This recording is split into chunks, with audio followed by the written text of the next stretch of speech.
अब अगर ऐसे उनके साथी लोग बोलेंगे और उस पर अगर वो ऐसा कड़ा प्रहार ना करें तो उनकी राजनीति चलेगी नहीं। इस लिहाज से भी आपको राजीव रंजन के इस बयान को देखना चाहिए। समीर जी, देखिए, निशिकांत दुबे ने जो बात उठाई है लोकसभा के अंदर, मुझे लगता है वो गंभीर बात है। और ये उनका कहना सही है कि जिस तरीके से बिहार में हो रहा है, जिस तरीके से झारखंड में हो रहा है और जिस तरीके से पश्चिम बंगाल के कुछ एरिया में हो रहा है आदिवासियों के साथ कि उनका मुस्लिम समाज में शादी कर दी जाती है और किस तरीके से कन्वर्जन हो रहा है, लेकिन उसका एक दूसरा पक्ष भी सामने आ रहा है। अभी देखिए, राजस्थान के एक सांसद है राजकुमार, उन्होंने भी एक भील प्रदेश बनाने की मांग कर दी है। उन्होंने एक बड़ी रैली ऑर्गेनाइज की और उन्होंने कहा और उन्होंने मांग की है कि मध्य प्रदेश, महाराष्ट्र, राजस्थान और गुजरात, इन 4 राज्यों के 49 जिलों को मिलाकर एक अलग भील प्रदेश बनाया जाए जो आदिवासियों का प्रदेश होगा और आदिवासी वहां आकर रहेंगे। अगले महीने वो एक दिल्ली में बड़ी आदिवासियों की रैली करने वाले अगले अलग प्रदेश की मांग को लेकर। तो आदिवासी एक अलग प्रदेश की मांग कर रहे हैं। निशिकांत दुबे जो गोड़ा के सांसद है भारतीय जनता पार्टी के, वह एक केंद्र शासित राज्य बनाने की मांग कर रहे हैं कि यहाँ से इन राज्यों को निकाला जाए।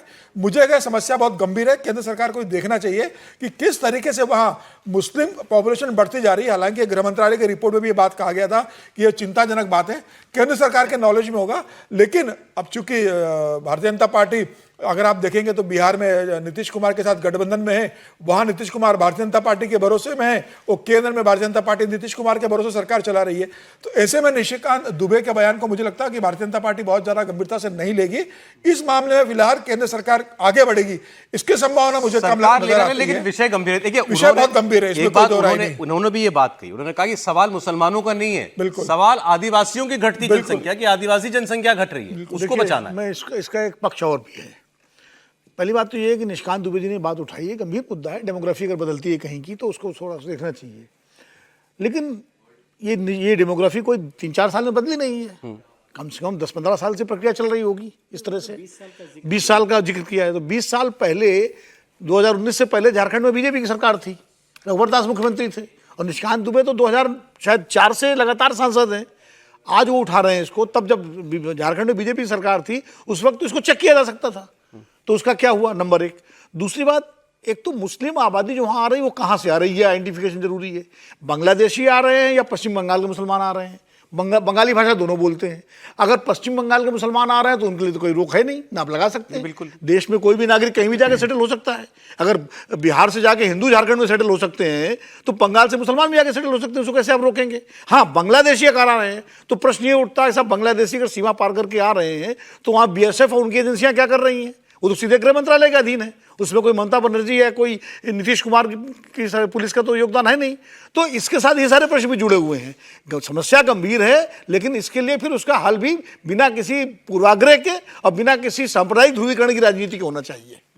नहीं, और कहीं नीतीश कुमार को फंसाने वाला मुद्दा तो नहीं है? नीतीश कुमार जी क्या करेंगे इसमें? नीतीश कुमार नाराज ना हो जाए? पॉलिटिकली नीतीश कुमार जी को फंसाने की भी बात है इसमें। और देखिए, 3 राज्य हैं और बिहार का चुनाव पश्चिम बंगाल में ममता जी की सरकार है, बीजेपी नहीं है। झारखंड में हेमंत सोरेन साहब की सरकार है, वहाँ बीजेपी नहीं है। बिहार में भारतीय जनता पार्टी की सरकार है लेकिन मुख्यमंत्री नीतीश कुमार जी हैं। तो तीनों जगह एक तो ये पॉलिटिकल डिस्प्यूट, झारखंड में तो अभी चुनाव होने हैं, झारखंड में तो चुनाव होने हैं, इसलिए भी उन्होंने ये मुद्दा उठाया है। मुद्दा गंभीर है जिसपे लगातार बहुत समय से चर्चा हो रही है कि ये डेमोग्राफी चेंज कैसे हो रही है। लेकिन जो पहला एक और काम होना चाहिए जो मुझे लगता है, जिसकी चर्चा निशिकांत जी ने की, कि वहाँ पर जो प्रधान हैं, पंचायत प्रमुख हैं, वो सब मुस्लिम महिलाएं हैं आदिवासी, वो शादी मुस्लिम्स के साथ कर रही हैं और आदिवासी का हिस्सा कर रही है। तो इस पर तो सरकार काम कर सकती है कि क्या उन्होंने कन्वर्जन किया है, और अगर कन्वर्जन कैमरे पे माना है, हमारे कैमरे पे माना है। कैमरे पे मानने की बात नहीं, मैं फैक्ट्स की बात, मैं सरकार के स्तर पे बात कर रहा हूँ, होम मिनिस्ट्री की बात पे, कि यदि वो कन्वर्जन उन्होंने कर लिया है तो वो आदिवासियों के अधिकार के साथ कैसे वहां पर चल रही हैं, इसका भी तो कोई इलाज होगा।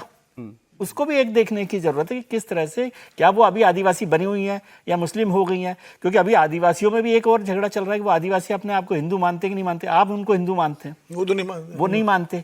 तो बहुत सारे उसमें टेक्निकल इशू हैं, लेकिन ये गंभीर इशू है और उसका इलाज कम से कम ये नहीं है कि ये 5 जिलों को या 10 जिलों को मिलाकर एक यूटी बना दिया जाए। हर चीज का इलाज यूटी नहीं होता। क्या ये सिर्फ झारखंड का एक चुनावी मुद्दा? एक लाइन में जोड़ दूं, मैं बताऊं सौरभ आपको कि रोहन बस मैं बस दरअसल जो भी भील प्रदेश की बात, आदिवासियों को लेकर के एक पूरे देश में विस्थापन की समस्या है।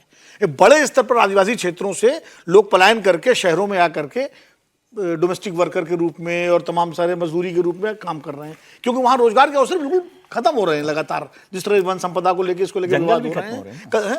हाँ, तो ये भी एक कारण है उनके संख्या घटने का, वो चाहे छत्तीसगढ़ हो, चाहे राजस्थान, झारखंड हो, या जो भी। इसीलिए भील प्रदेश जैसे प्रदेशों की मांग भी उठ रही है। मेरा सवाल आपसे था, क्या झारखंड में चुनाव में जाते हुए इसको चुनावी मुद्दा बनाया जा रहा है? सौरभ, आप इस मुद्दे को बड़े गंभीर तरीके से लीजिए, ये हल्का मुद्दा नहीं है।